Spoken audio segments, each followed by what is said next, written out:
Well, I just got home a few days ago. I'm gonna be on vacation for a week or so before I got to go back, and I thought I'd talk about something a little bit different this time, and that is, well, let me lean into this.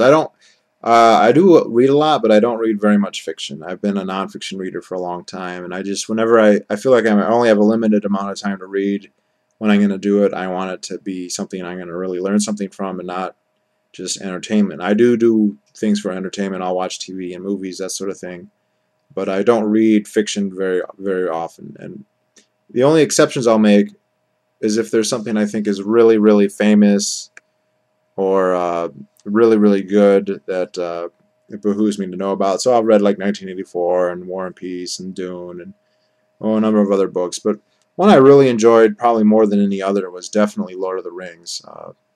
My father had tried to get me to read it 2 or 3 times, and as most people who've read it know, the beginning's kind of boring, and so I couldn't really get into it. When I found out that they were going to make movies about it, or that they already had, and that they were coming out in a year, I decided I should probably read the book before I see the movie, and so I took the time, and I did.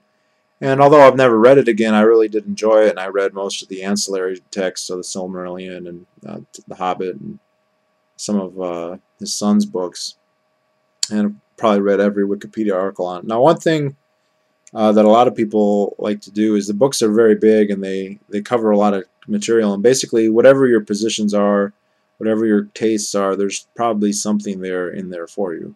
So if you're an environmentalist, you can probably find a lot of environmentalism in there, or if you're a monarchist, or if you're against industry or whatever, or greed, or I mean just about anything. It's a big enough book. It's like the Bible. You can read whatever you want out of it. But I guess I'm going to do the exact same thing. I'm going to say one favorite thing people do is they like to look for allegory in the ring. So the ring is a nuclear weapon, or the ring is war, or the ring is technology, and I think I have one that's way better, and of course obviously it reflects my political stance, and that is that the ring is an excellent allegory for the state. If you think about it, the ring is very powerful and alluring, but ultimately completely destructive. It's undeniable that it has power, just like it's undeniable, as much as we may hate to admit it, that the government and the state is powerful. But as libertarians, we understand that the state is also purely destructive. For the good things that it might, people list, well, what about roads and healthcare and even regulation, all these things that they list as services, which they're not. Even to perform them, the government must steal and threaten to steal. And the ring, likewise, even if you were to say, well, you could use the power for good, it can only destroy, it can't create. You can't use the ring to build a nice forest or a nice society. You can only use it to destroy your enemies. And so that way it's similar. Another way that it's similar is that it's totally corrupting. So a lot of people will go into the state or advocate using the state because they want to use it to do good. There's a scene in the movie where Gandalf says that he would take the ring out of a desire to do good, but he's wise enough to know that he would just become evil in doing so. And this is, if not an absolute rule, this is certainly a tendency with government service or government involvement, is to become corrupted and to become evil. I think there's also other pretty good analogies, in that people who use the state become dependent upon it, and in a strange way, that dependence guarantees their physical survival, but it also makes them lose their free will, their freedom of action. They become basically a pawn of the state, and this is very similar to the ring wraiths in the movies and the books. The Witch King and the other 9, they become immortal, basically. They become very powerful, much stronger than your average man. But as a consequence, they become slaves to the will of the state, or the ring, or Sauron, whoever. They must obey whatever he says. And this is very similar to, say, unions or corporations or people on welfare who, yes, they become guaranteed sustenance. Unlike the market, the revenues of the state are not, conditional. They are unconditional. They can take as much as they want.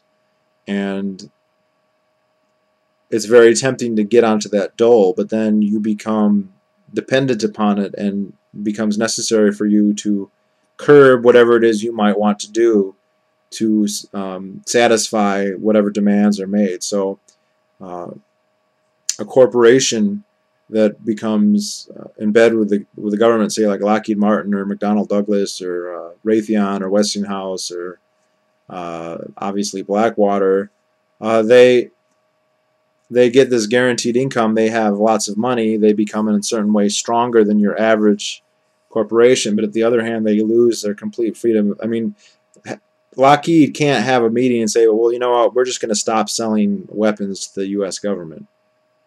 They couldn't do it. That would be suicide. And it's the same with the ring wraiths. If the ring wraiths take off their rings, or if the ring is destroyed, they don't become men again. They don't become free wills. It's not like they go back to the way they were before.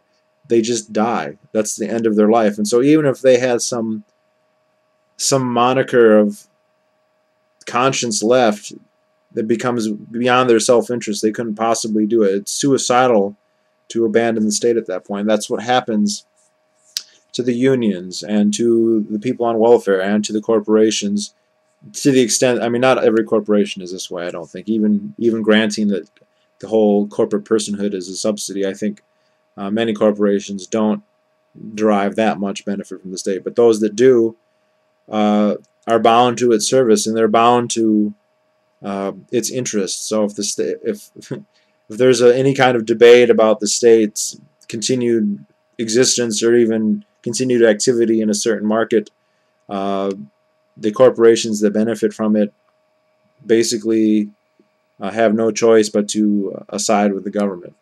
So they become long-lived and immortal, basically. As long as the state lives, they'll live. But they also lose all their freedom. So I think this is not an unprecedented stretch either, because Tolkien was an anarchist, and he was actually, in his own words, a private property anarchist, which I think is very extraordinary because, I mean, he died before the term ANCAP was even coined, I believe, or at least around that time. He obviously would have been one before. There's not that many anarchists in Europe, and almost all of them are anarcho-syndicalists. The very, very few are private property anarchists. I don't know this, but I'm going to guess he was some kind of Georgist. I know Henry George was actually from America, but you know, they were for totally free market except for in land, which is kind of a big exception. But I wouldn't be surprised if that's what Tolkien was, although I haven't heard one way or the other than he's a private property anarchist. So I don't think that this is me too much stretching. I kind of doubt that Tolkien was thinking, I want to make an allegory of the state, and he made the ring up. I'm pretty sure he just wrote a story he thought was very interesting, which is what he's as far as I can tell, is what his claim, that he says I was just writing a story that he wanted to hear. And any allegory you see, that's you. And yeah, that's probably true, but that doesn't mean it's a bad allegory either. I think it's an excellent allegory. You look at the corrupting influence of the ring. Look at somebody like Gollum or Frodo. You know, they take the ring not because they have any evil intent at all, and it ends up twisting them into almost a completely different being, especially in the case of Gollum. He also gets addicted to it, and I think you see this with a lot of politicians. You know, like this Anthony Weiner guy is a good example. He's not... I remember seeing an interview with his former girlfriend, who was a Fox business analyst, and she just said it's his life.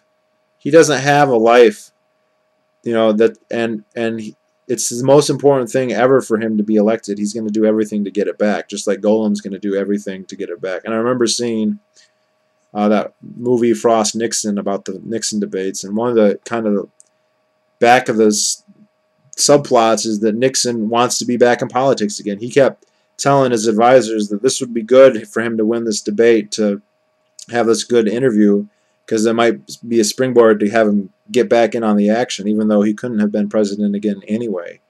And even though he's an old, washed-up guy who's been discredited by the entire society, he still yearns to, you know, have that power again, to have, like, the ring, to have the state. And I don't think this happens to everybody, but I think it happens to a whole lot of people. And oh, and the other thing is the ring, like I said, it only can destroy, it can't create. and it can destroy societies. Gondor went into decline because of the ring. Isildur took the ring and basically became, evil, and that kind of marks the beginning of the end for Gondor. And I think states are basically the only way that societies can commit suicide. Now, societies can be destroyed through other means. Societies can be destroyed by floods or volcanoes or foreign invasion or something like that. But the only way they can kill themselves, pretty much, is when the state kills them. And I think that's what we're in right now. The state in the United States has been growing pretty consistently since at least the New Deal, and fits and starts before that. And we haven't really been feeling it yet. I mean, it's been getting bigger, but the market economy has been expanding even faster. So even though the government got bigger, all this new technology allowed us to have a rising standard of living. Now, if the state hadn't been there, we would have seen an exponentially greater rise of standard of living, but we still saw a rise. Well, we're getting to the point where the growth of the government has outpaced that, I think. And we're seeing it to where we're not going to see a rise in standard of livings anymore. As long as this trend continues, we're going to see an actual decline. Some people might say that this has already happened. I know they say when you adjust for inflation, real incomes haven't gone up since the 70s. That may be, but the material advantages that we have, I think, are so incomparably better than they were in the 70s. I don't see how you could actually say the standard of living is going down. There might be certain rubrics that it is, but on net, I don't see it. But I actually think that it is now, and that's, of course, why there's so much more backlash now than there ever has been before. It's not like Austro-libertarianism became more convincing or developed better arguments. If anything, we're handicapped because we don't have the giants that we used to have, like Rothbard. But because the society is really starting to hurt now, because the depredations of the state are becoming too hard for the market to keep up with, we really are seeing standards of living drop. And of course that causes some people to go and ask questions why. And they don't all come up with the right answers. I mean, just look at the people on Wall Street. But some of them come up with the right ones. And the right one is not to use the ring. The right thing to do is to destroy the ring. That's the only thing, and that's the thing. When they're all debating what to do about the ring, some of them just can't get out of their minds how powerful it is. And they say, well, we can't just get rid of it.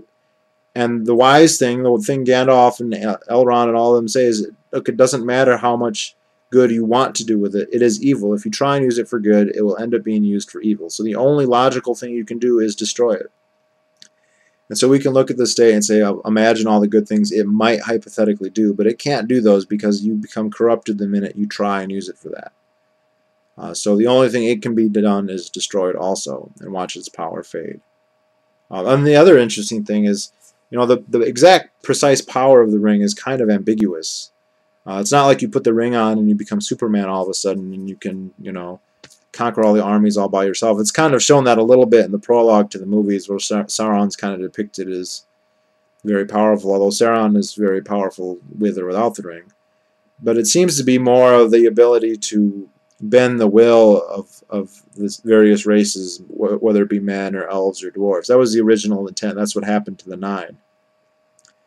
And that's kind of similar to the state. The state's power is not to be manifested in its physical attributes. It's to be manifested in the ideology that people revere it. The people either think it's absolutely necessary, or they think it's a panacea, or they begrudgingly accept its existence. That's where its power comes from. Just like the ring's power isn't that Frodo doesn't, he turns invisible, but he doesn't suddenly become that powerful. But it allows you to bend the wills of others around you in kind of a very hard to describe, vague way, but that seems to be, I mean, some Tolkien guy is going to watch this and tell me, I've got it all wrong.